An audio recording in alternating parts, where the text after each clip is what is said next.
There is a crazy story my parents told me at every birthday. A swollen baby with a head deformed into a shape of a cone, a traumatic delivery, and my father always finished with the joke that I looked like the Antichrist himself. And to be honest, I don't think they were really far off.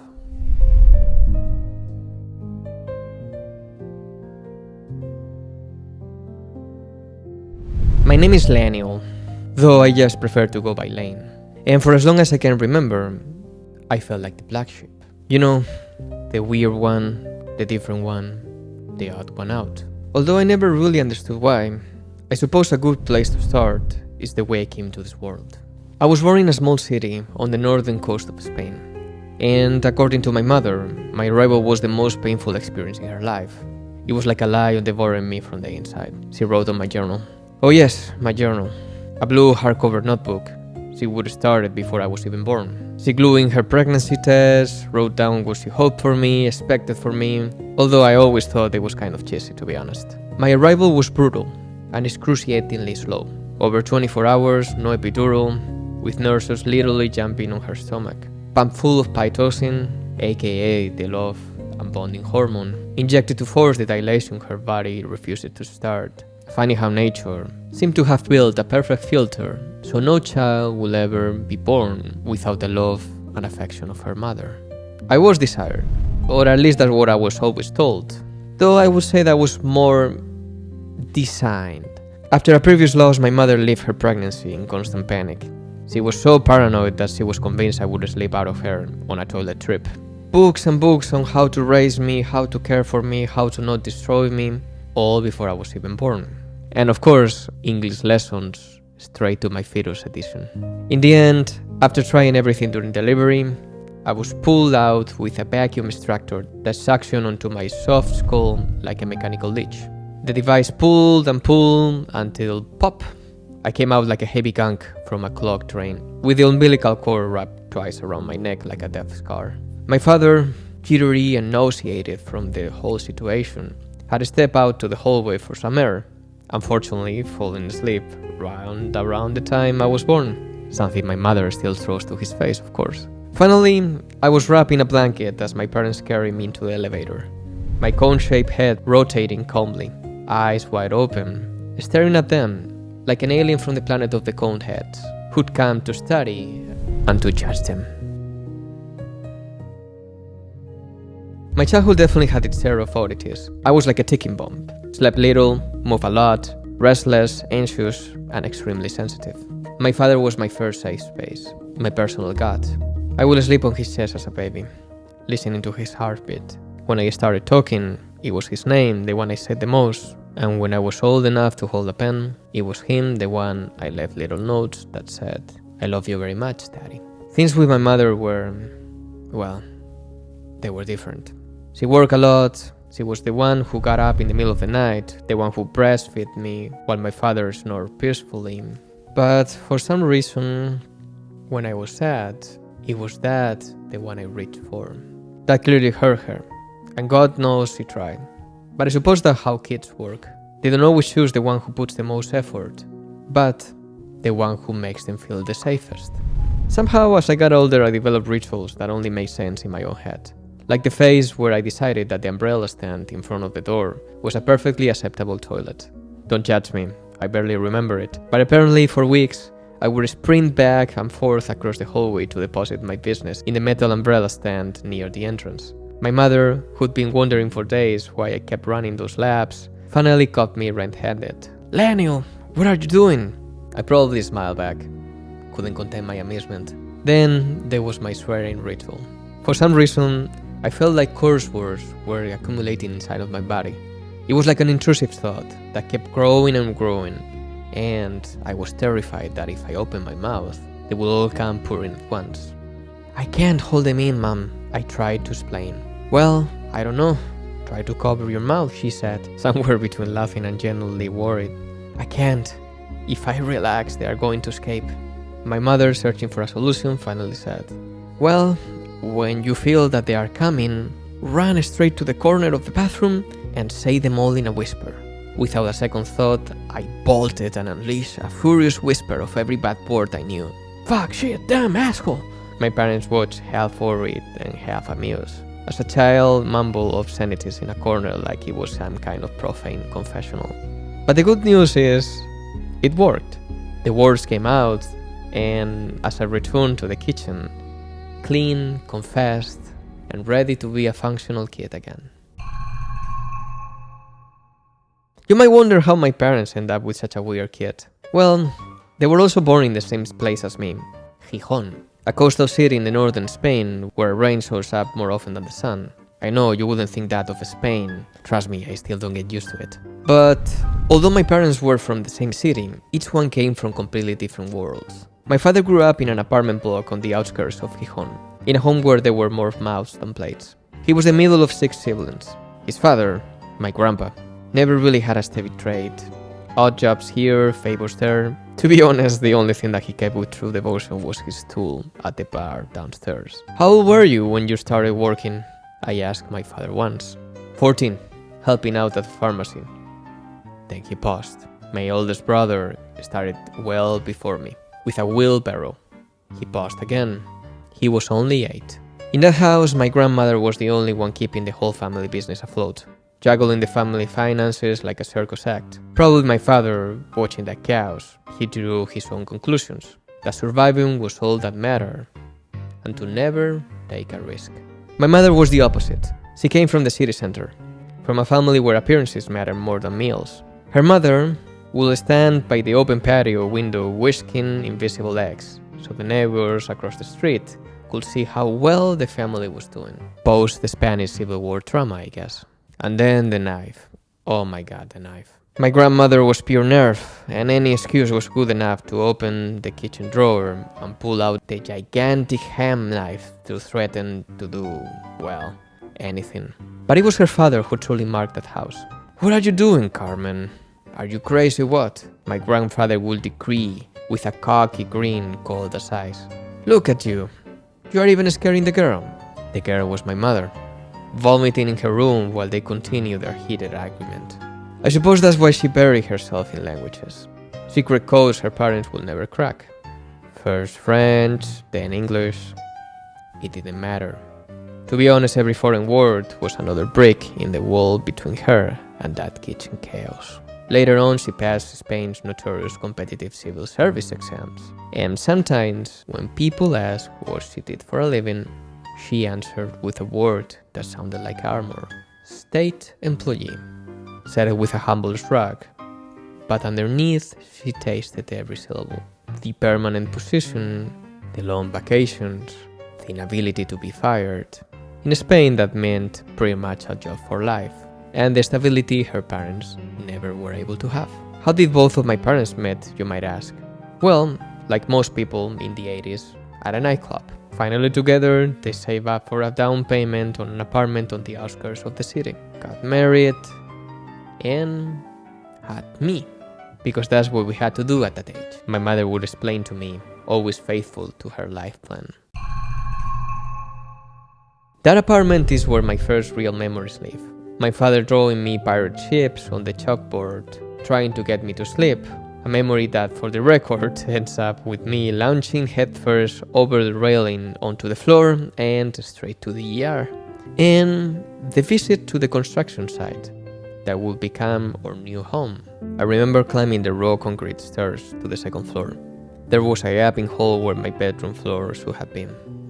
It's got the best views, my mother said, lifting me in her arms and holding me up to a window. From there, I could see a vast open field, a mountain in the distance, and beyond it, the beginnings of the city. And if you squinted hard enough, you could almost convince yourself that you saw the sea. With the new house came a new life. My mother had gone back to work since I was very little, since a child isn't an illness, quoting whatever parenting book she was reading at that time. That's why a good chunk of my early childhood was a revolving door of daycares and nannies. Although the nannies always lasted a few months each, until something slipped up and my mother would fire them on the spot. But my favorite part of the day was the afternoon with my dad. My father worked at the port, a job secured by his older brother. He would be up at 6 and home by noon. Shower, change, and always with a fresh baguette tucked under his arm. "I'm home," he would announce, and I would shoot off the couch like a cannonball ready to rush into his arms. To me, he was everything. My hero, my shelter, my entire world. But more importantly, for a kid like me, he was the perfect playmate. He could do everything, or at least everything that mattered to me back then. He caught lizards with his bare hands, he was deadly with a slingshot, one he built himself, by the way. Where I put my eye, I put the stone, and bang!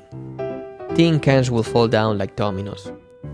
And what it was most important, at the beach, he helped me with my greatest passion, digging monumental holes with my yellow plastic shovel.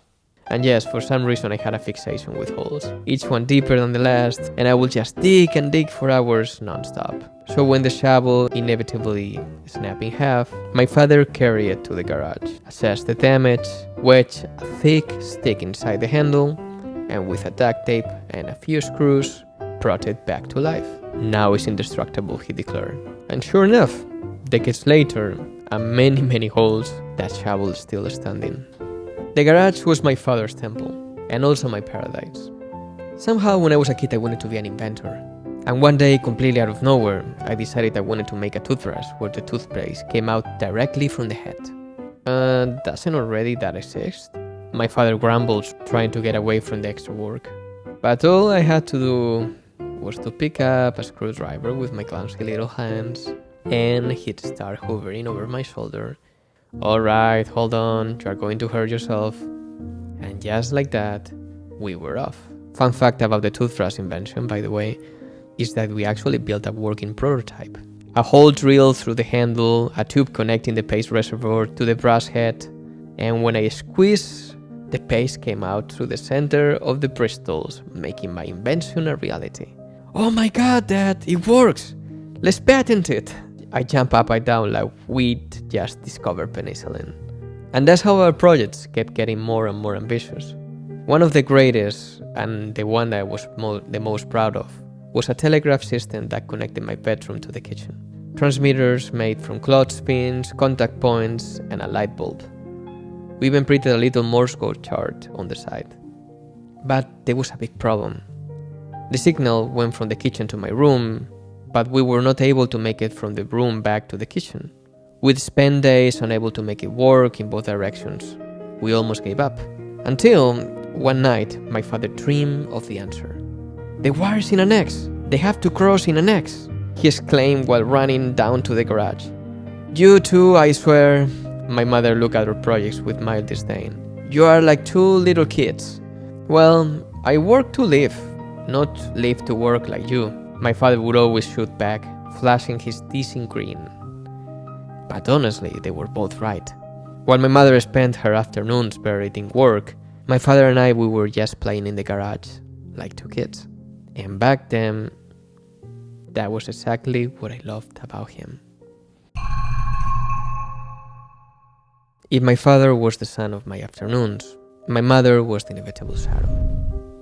Don't get me wrong, she loved me fiercely, but her affection seemed conditional, always with a layer of fine print. When I behaved, she was wonderful.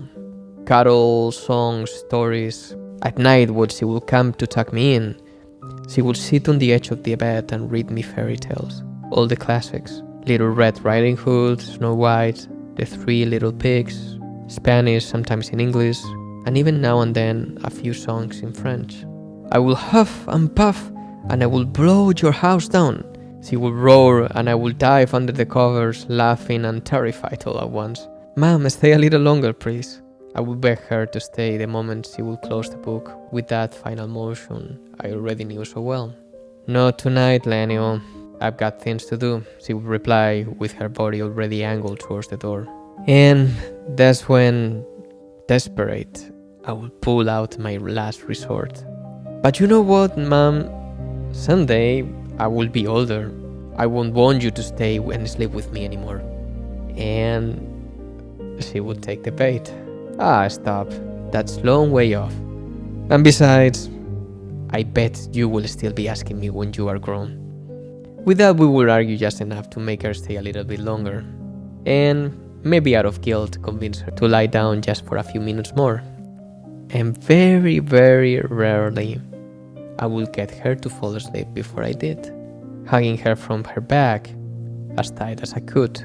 And just for that moment, feeling her deep breathing, the warmth of her back against my body, the world felt truly perfect, knowing that for only that moment, my mother wasn't in a rush to be anywhere else.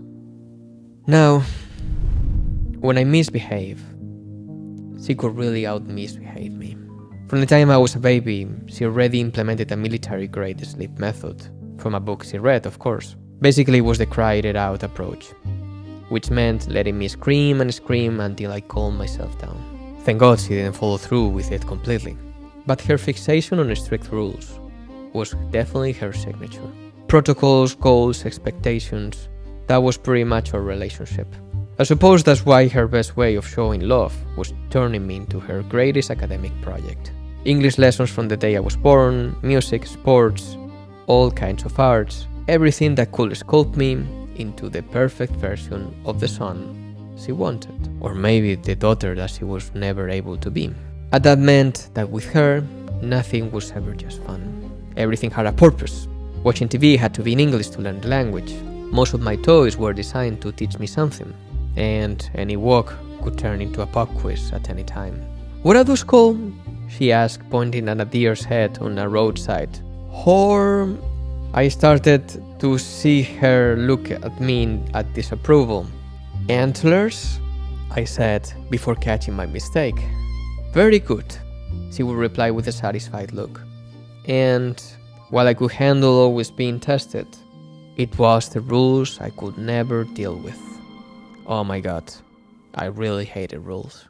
But deep down, I still love her. And above all, I admire her intelligence.